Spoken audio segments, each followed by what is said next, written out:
મુંબઈમાં રહેતા આવડે તો સ્વર્ગ છે બોલો, અને નરક છે. મારો એક ભાઈ ટિકિટ શો રાખેલો ભાઈદાસ હોલમાં ઘણા વર્ષ પહેલાં. તે હું તો ટાઈમે પહોંચ્યો ને ગ્રીન રૂમમાં હોલમાં ગયો ને તો આયોજક આવ્યો ને મને પગે લાગીને રોવા જ માંડ્યો.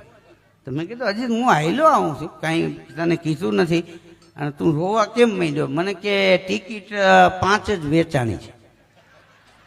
મને કે આમાં મારે તમને શું દેવું, હોલનું હું આપું? પણ કીધું આમાં મારો જ કાંઈ વાંક નથી, છાનો નો રહી. મેં કીધું એક કામ કરી બહાર બોર્ડ મારી દે, આજનો કાર્યક્રમ ફ્રી ઓફ, મફત.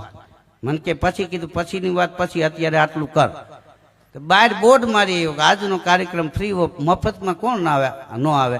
હાઉસફુલ હોલ થઈ ગયો, પગથિયે માણસો બેસી ગયા બોલો. મારી પાસે આવ્યો કે આ હાઉસફુલ થઈ ગયો, હવે કીધું હવે બહાર ઉપર બહાર નીકળવાના 200 લેવાના. અને મેં એવો કપાણીએ રાગ ગાયો, એક કે 300 લઈ લ્યો પણ મને જવા દો અહીં. હવે એને ખર્ચો કાઢતા 1.5 લાખ વહીતા. મને કે હજી 2 પ્રોગ્રામ કરી નાખી. મેં કીધું હવે ન હાલે, અમે ઘેરે કહીને આવ્યો હોય પાછા ઘીરે વૈયા આવશું. હા, હું બહાર નીકળ્યો તો અમારા સૌરાષ્ટ્રનો એક માણસ મને મળ્યો, ભેટી ગયો.